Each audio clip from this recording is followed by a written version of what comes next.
Welcome. I have the pleasure today of introducing Perry Price and Jessica Shaykett as they talk about Stories Potters Tell. Perry Price is the Director of Education for the Arts Craft Council and is responsible for providing thoughtful leadership and cultivating critical thinking on contemporary craft. He is a graduate of Cooperstown Graduate Program and Johns Hopkins University and is a scholar of craft, design, and material culture.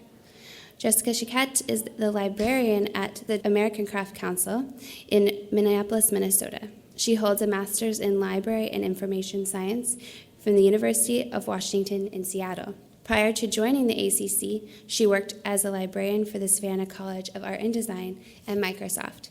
Please welcome Perry Price and Jessica Shaykett.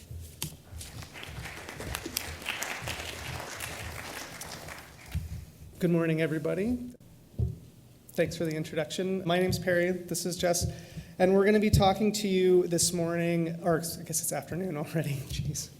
This conference is taking it out of me, about an oral history project that was undertaken by the American Craft Council last year, and it's been an ongoing program that we're just now in the phase where we're telling people about it and making the resource available to people.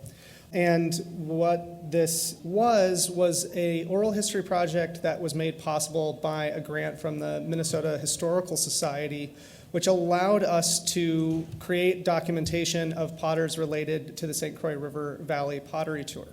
So before we get into that, I just want to give everybody a brief overview of the American Craft Council. If you're not familiar with us, we were founded in 1942 by Eileen Osborne Webb.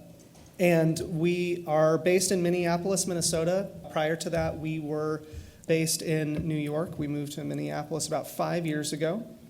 And we have three main critical programs for the American Craft Council. One is we publish American Craft Magazine, which I hope many of you are familiar with. We also run a number of programs facilitating economic opportunity for artists, which include a series of craft shows that are presented around the country. And then we have an education department and education portfolio that includes the American Craft Council Library and Archive, which is meant to facilitate and foster critical thinking and dialogue in contemporary craft. And then specifically, I'm going to let Jessica talk more about the library and archive of which this oral history project was a program. So the American Craft Council Library is a specialized collection of about 20,000 rare books, catalogs, and artist files and ephemera, documenting the artists and exhibitions that have really impacted the contemporary craft movement in the 20th and 21st century. The archives at the library document the history of the council as well as the Museum of Contemporary Crafts, which has been around since 1956, and some of you may know it today as the Museum of Arts and Design in New York City. As the council librarian, I spend a lot of time helping educators, scholars, curators, and students to conduct research on craft artists and exhibitions. As a national organization, my main job really is to make the materials in the library and in our collections openly accessible to users around the world. That is why a lot of my time is spent building up our digital resources. In 2011, the ACC Library launched an online, freely accessible digital collections database, where today you can find over 5,000 images freely accessible of artists' work, exhibition catalogs, and old issues of the magazine, American Craft, as its previous iteration, Craft Horizons.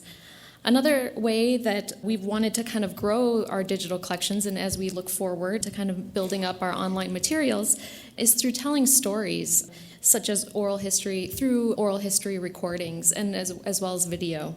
So over the past 10 years, the craft field has really increased its focus on collecting stories from artists who have really made an impact in the field, educators, educating artists who have made an impact, and we've really kind of focused on collecting the stories of these artists. Institutions like the Smithsonian Archives of American Art and the Bard Graduate Center are two places where oral history interviews with craft artists are currently being conducted and collected. So we're really working alongside these organizations to kind of capture oral history interviews with artists. And this also plugs into some of our programming outreach. One of the things that we're doing along with the artists who are part of this oral history project is this project and these artists plug into other programming opportunities that the American Craft Council facilitates in Minnesota. And we were looking specifically at the Minnesota potters of the St. Croix River Valley as a community in Minnesota that, as the Craft Council moved to Minnesota, we were finding ourselves increasingly connected with and increasingly in need of interpretation. And so one of the things that we noticed, even in the oral histories that Jessica had previously mentioned that were being conducted by other organizations, a lot of the artists who were part of this kind of important seminal movement of potters in Minnesota had not had their stories documented.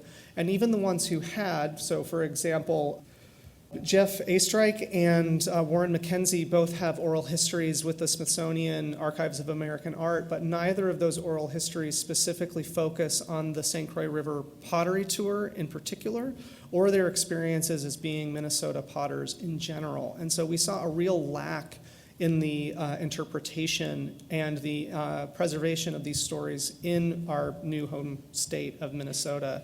And so we had this opportunity to collect the stories of the potters who were either associated with the creation and the early years of the pottery tour, or people who are now serve as host potters of the pottery tour and came along later on. So the people that we interviewed as part of this oral history project were Richard Abnett, Robert Briscoe, Linda Christensen, Guillermo Cuellar, Warren McKenzie, Connie Marison-Coles, Jeff Astrike, Will Swanson and Janelle Jacobson, and Richard Vincent. And then we also did an interview with Janet Koplos, based off of her research of functional pottery and her research of the potters at this pottery tour as well. And I should also mention that one of the reasons that we thought that this was a precipitous time to do this is that the pottery tour is reaching kind of a liminal moment. It's now been going on for decades.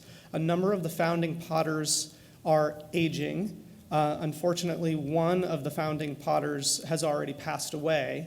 So we knew that their time was really ripe for us to be able to do this interpretation if we wanted to preserve the story of what was happening in St. Croix.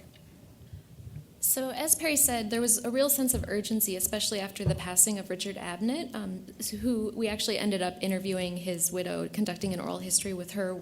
She is a painter, where she really reflected on Richard and their life together as artists. So after learning of the passing of Richard Abnett and knowing that the remaining host potters are all over the age of 60, Warren McKenzie turned 90 last year, there was this real sense of urgency to kind of document the community. So we were fortunate to have a successful application to the Minnesota State Arts Board for a historical cultural heritage grant in 2013. I don't know if any of you were over at Linda's demonstration just a few moments ago. She was talking. We're very fortunate in Minnesota. We have a lot of support for artists and organizations in the arts. So we were able to undertake the task of tracing the legacy of the potters living, making, and selling work in the St. Croix Valley. So to engage further with this community, we attended the 2014 tour in addition to conducting the oral history interviews. And we were able to take some video recording interviews with not just the potters, but also visiting potters and guest potters who also take part in the tour. The stories from outside artists and visitors really provided some additional context to the importance and the success of the tour. And we really wanted to see if we could kind of build legacy material kind of from the ground up. So rather than waiting for an artist to pass or, collecting archival content, we wanted to really build our own archival content. And we were really hoping that by conducting these oral histories, that we would connect with this community and build a really meaningful kind of lasting relationship with this group of potters. So with all of the other oral histories that are happening there, why did we choose the potters of Minnesota? Well, one, we knew that there was already a great deal of interest and an audience that would be attracted to knowing more about the stories of this influential group of Minnesota potters.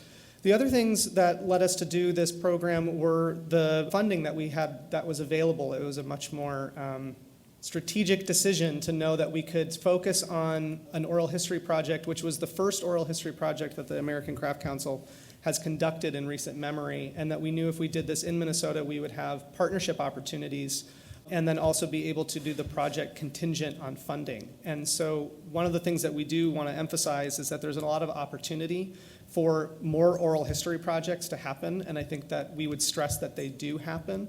But one of the things that makes these things feasible is if you're able to find funding that's congruent to what type of subject that you want to do for your oral history project. The other thing that we wanted to really emphasize was the significance of the St. Croix River Valley Pottery Tour.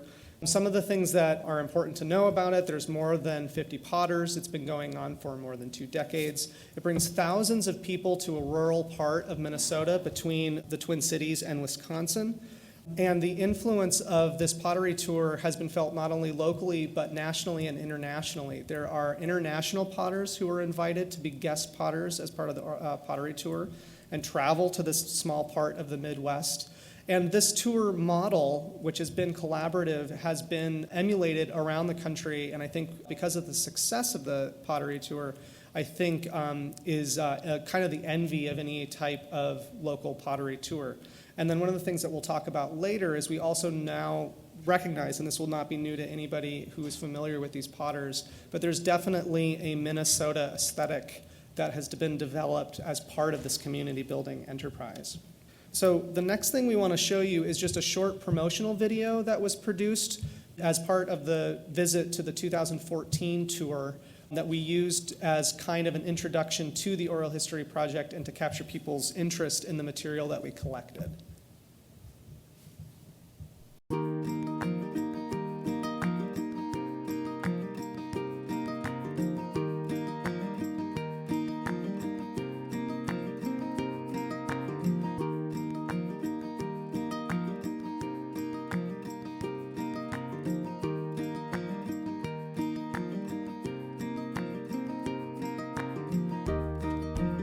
This particular ceramic community in the St. Croix Valley in Minnesota and Wisconsin just has really attracted strong potters and with many different ideas. You know, the pots are not about one thing, they're about many ideas. The quality of the people working in pottery here is exceptional compared to not many other places in the country have the quality of craftsmanship and artists, clay artists that are working here.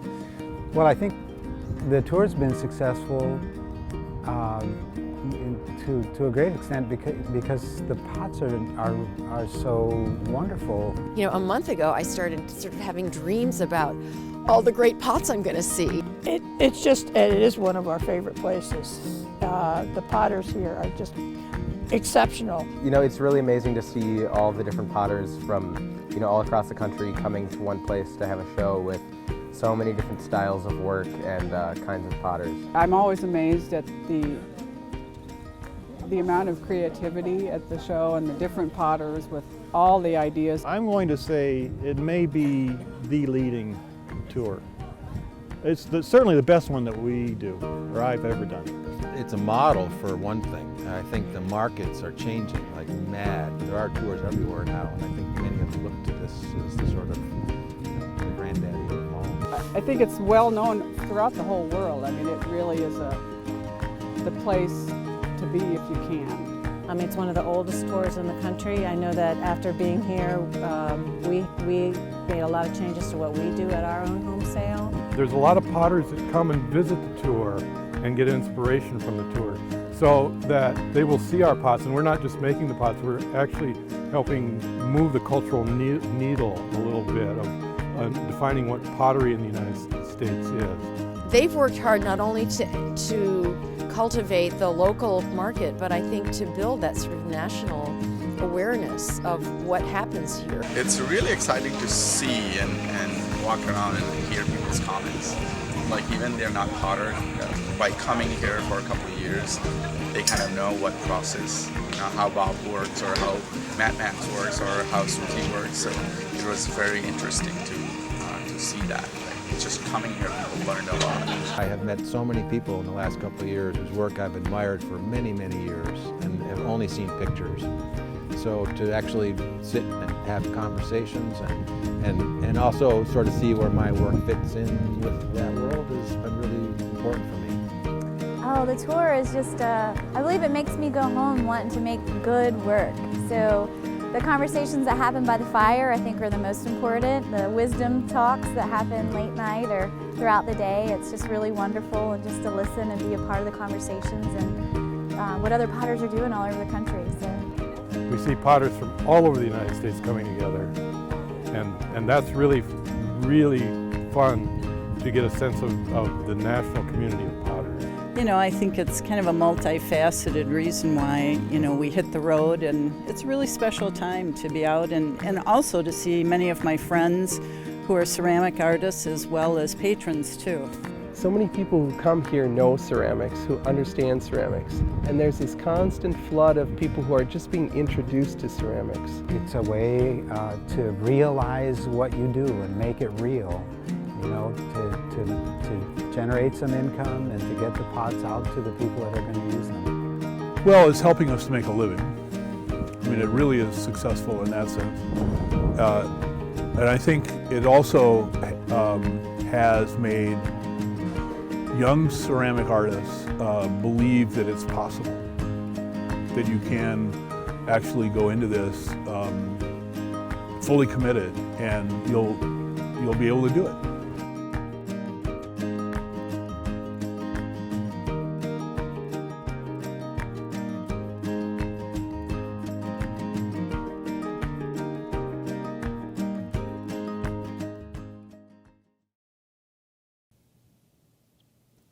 So some of the themes that came out of our work with these potters is kind of the next thing that we wanted to talk to you guys about before we then move into some of the more learning opportunities that we had from the Oral History Project itself. The first one that we really noticed was this idea of a Minnesota potter identity. I think you guys can see from the video that even though this pottery tour takes place on Mother's Day weekend, it's still really cold in Minnesota, and it snowed on us in the middle of this outdoor pottery festival. So that seems to underscore and reinforce the idea that even though this is bringing functional potters from around the country and indeed internationally to Minnesota, there's been a reinforcement of this idea of a Minnesota potter identity. A lot of that can be traced back to this influence of Warren Mackenzie being one of the first potters to settle in the St. Croix River Valley, and as well as his work teaching at the University of Minnesota, bringing a lot of people who were trained in a similar vein to Warren to the community. And in a way that like attracts like, this has certainly developed and helped foster this idea of functional ceramics in Minnesota. It also plays into some very Midwestern characteristics.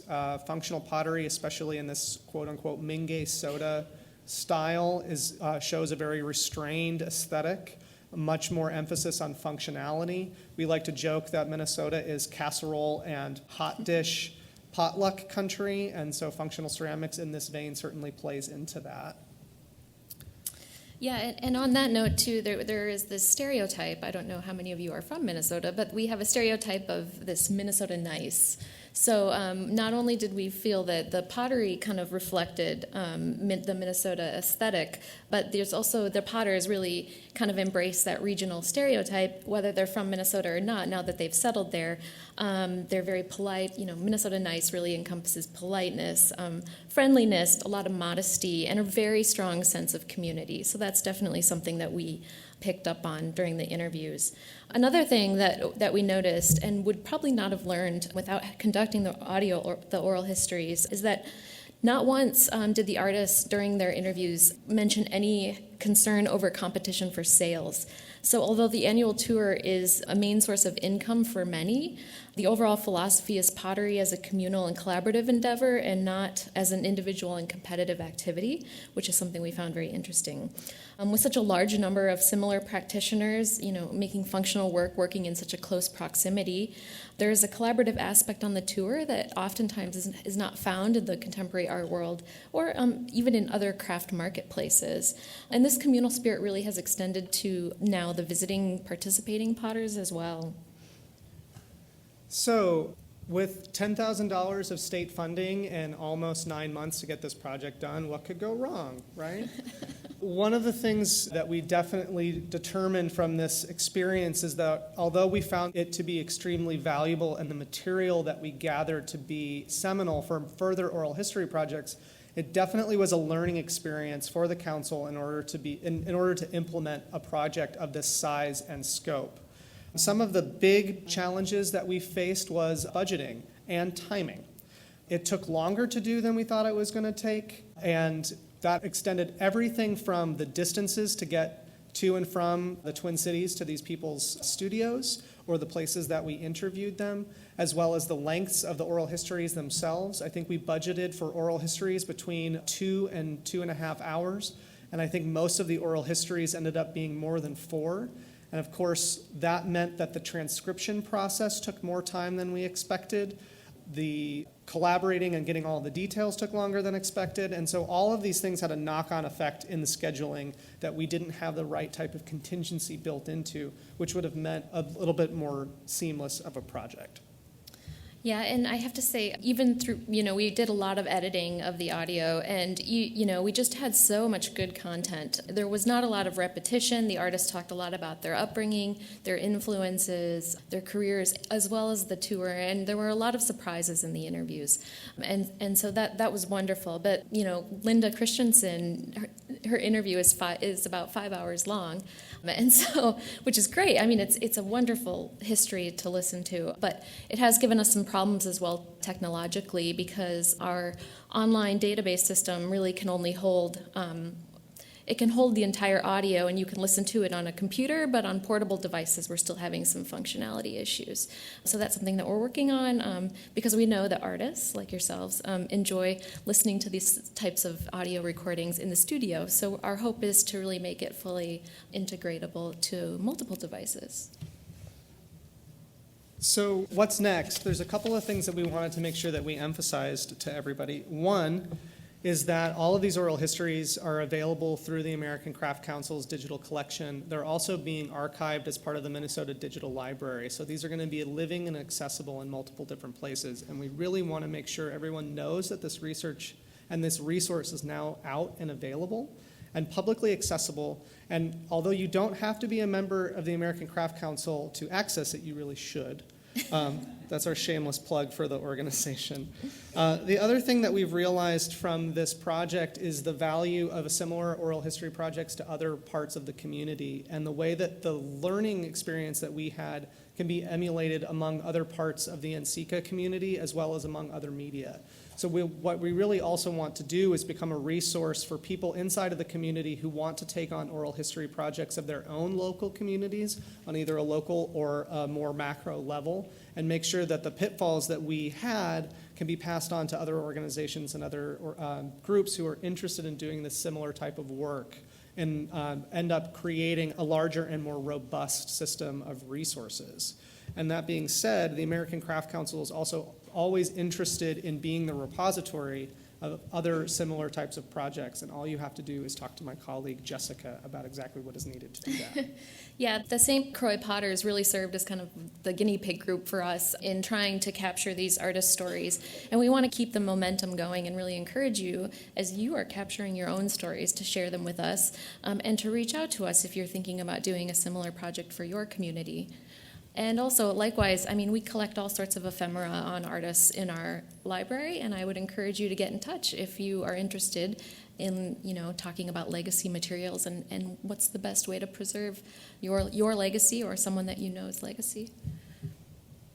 So this is the best place to do it. This is where you can hear all of the oral histories, and then for more information about the library and archive, we direct you to the American Craft Council website, which not only has access to all the collections that we talked about, but also contact information for the American Craft Council staff. And I'm sure they would be happy to hear from you about any projects that you have. Thank you.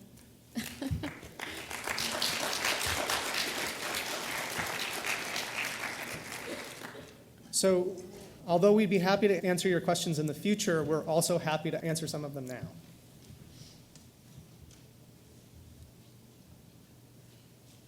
All right, no questions.